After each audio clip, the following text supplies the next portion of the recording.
Pressure canning meat. My name is Marnie McCracken, and I work as a farm production extension specialist for Manitoba Agriculture and Resource Development out of the office in Napaw, Manitoba. This video will demonstrate the steps for pressure canning meat, such as bear, beef, venison, lamb, veal, pork, chicken, duck, turkey, or rabbit.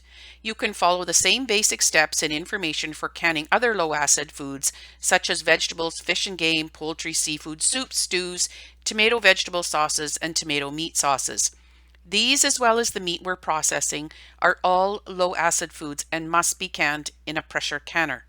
If you're not sure if the food you're canning might be a low-acid food, you should pressure can it just to be safe. Pressure canning will not turn your food to mush or ruin its taste. Supplies for canning meat include a stovetop pressure canner with a weighted gauge or a dialed gauge and an inner rack, the meat for canning with optional liquid or broth and possibly salt, some canning jars that have been washed in hot soapy water, rinsed and checked for nicks or cracks. You can preserve meat in various sized jars, but when canning, always use jars and lids designed for home canning. Do not reuse grocery store jars that once held spaghetti sauce, mayonnaise, or other foods. The glass is usually not as thick, which makes them more likely to shatter or explode when heated. As well, those lids cannot be reused, so ensuring a good seal is unlikely. Two-piece jar rings and lids in a small pot of hot but not boiling water. The rings can be reused unless bent or rusty, while the lids must be new. A magnetic lid lifter, a jar lifter, a sharp knife and cutting board, a clean lint-free cloth and a kitchen towel, labels or a pen and marker, some vinegar, just regular household vinegar, which will help prevent water stains and mineral buildup from hard water on jars and from the inside of your canner. Pressure canners heat under pressure to a temperature that is higher than boiling water. This process kills microorganisms and bacteria in the ingredients, specifically botulism. You must use a pressure canner for canning meat. There are many factors to consider in order to pressure can safely, so before you begin, read and follow the instructions that come with your pressure canner. If you have misplaced your manual and need a new one, the name of your pressure canner is usually on the bottom of the pot. You can contact the manufacturer for a new manual or check online, as manuals are usually posted. The manuals will include information on how to pressure can as well as some troubleshooting tips. Be certain that your pressure canner is in good working condition. Inspect the gasket. It should be soft, pliable, and free from defects such as rips or tears that might allow air to escape. The canner must be airtight when it's sealed. Check the safety plug to ensure that it is correctly seated, and hold the canner lid up to the light to be certain that the vent is not blocked. If the vent is blocked, clean it out with a toothpick. If you're using a dial gauge canner, have it checked annually for accuracy. Use either fresh or previously frozen meat for pressure canning. When using frozen meat, thaw it out first. To prevent spoilage, keep thawed or fresh meat in the fridge until you're ready to prepare and process it. Meat can be canned using the raw pack or hot pack method. Wild meats, chicken, rabbit, and many purchased meats can be very lean, so there may not be enough fat and juices to cover the meat in a raw pack. Therefore, the hot pack method is preferred for best liquid cover and quality during storage. The processing procedures and times for these two methods are, however, the same. For both hot and raw pack methods, cut off any excess fat or gristle and remove large bones. You may choose to soak strong flavored wild meats or chicken for 1 hour in a brine of 1 tablespoon salt per quart of water. If brining, you likely won't need to add any additional salt. Jars do not need to be sterilized. To keep them hot, let them stand under hot water before filling. For the raw pack method, fill the jars with chunks of raw meat, leaving 1 inch of headspace between the meat and the top of the jar. You can add a half a teaspoon of salt to a pint of jar if desired. Do not add liquid. For the hot pack method, either partially or fully cook the meat by either stewing, frying, or roasting. The meat can be cut up either before or after cooking. While keeping the utensil away from the jar rim, loosely fill jars with meat. Add hot liquids such as broth, meat juices, or tomato juice to the jars. Trapped air bubbles are removed with a non-metallic utensil. For both the raw pack and hot pack methods, add or remove contents so there is 1 inch of headroom between the meat and the top of the jar. The contents need room to bubble and cook. Overfilling jars can be one of the reasons that lids do not seal.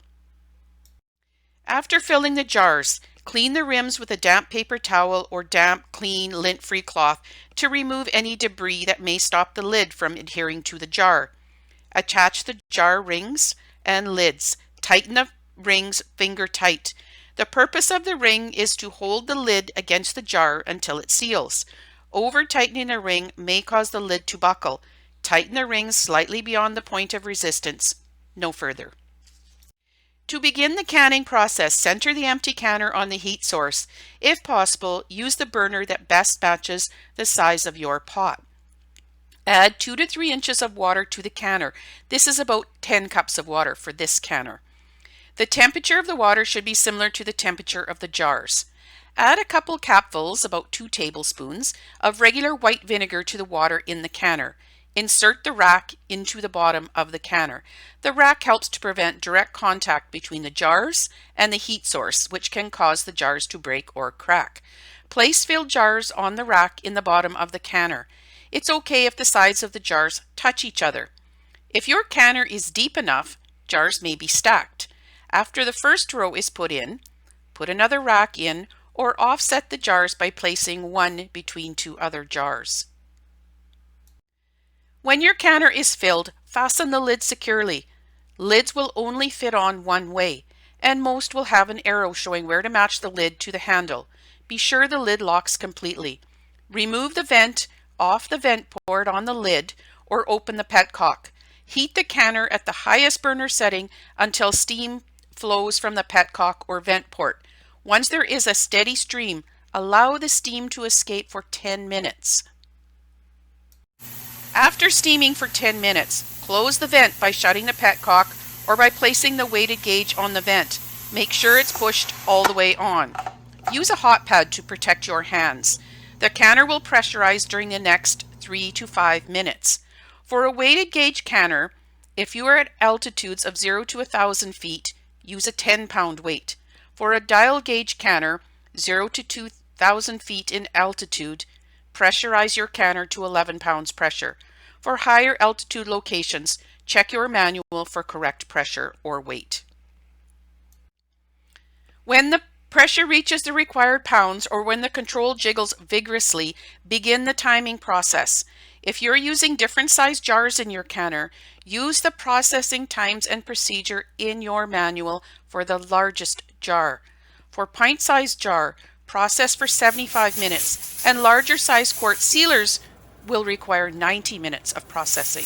Meat and poultry processing times are the same. The various controls will either rock or jiggle gently. This weight on this canner will release a soft hiss and periodically spin and release steam. Adjust your burner heat slowly in small increments and avoid turning the heat up and down. Also prevent drafts from blowing on your canner, as this can cause uneven pressure and can cause liquid to be forced out of the jars, resulting in jars that don't seal. Monitor the canner frequently.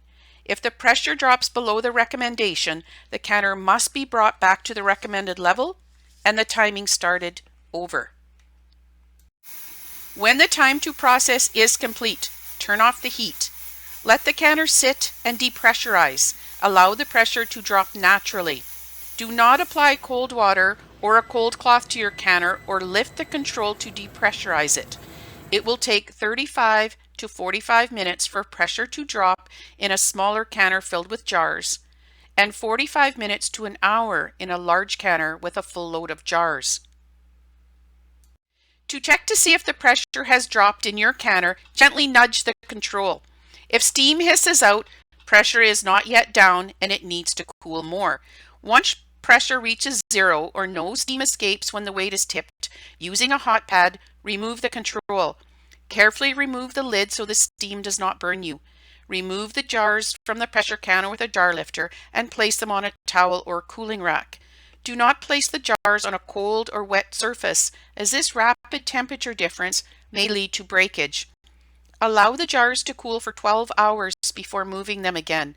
Never rush the cooling process or your jars may break. Jars should be cooled in an area away from drafts because cold air blowing on hot jars may also cause breakage. Jars will seal as they cool. When the canning process is complete and your jars have cooled for 12 hours, check the seals by pressing or tapping the center of the lid. The lids on sealed jars will be firm and inverted or suck down onto the jar. If they didn't seal, the lid will spring up when pressed or tapped.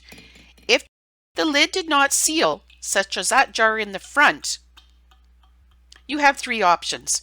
You can reprocess the unsealed jars within 24 hours using a fresh jar lid. Reprocessing does not affect the quality of the meat. You may also freeze the contents of the unsealed jars or refrigerate the jars and use the product within 3 to 4 days. The rings may be removed from the jars when the cooling process is complete and you've checked that they're sealed.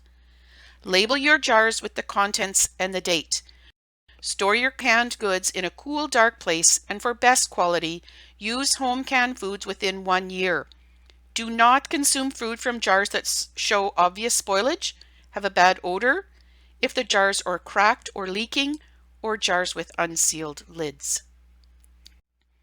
Check out the Manitoba Government website under the Indigenous and Northern Relations webpage for additional Northern Healthy Foods Initiative resources. You can also check out the Northern Gardening playlist on Manitoba Agriculture's YouTube channel for additional videos and resources specific to Northern Manitoba.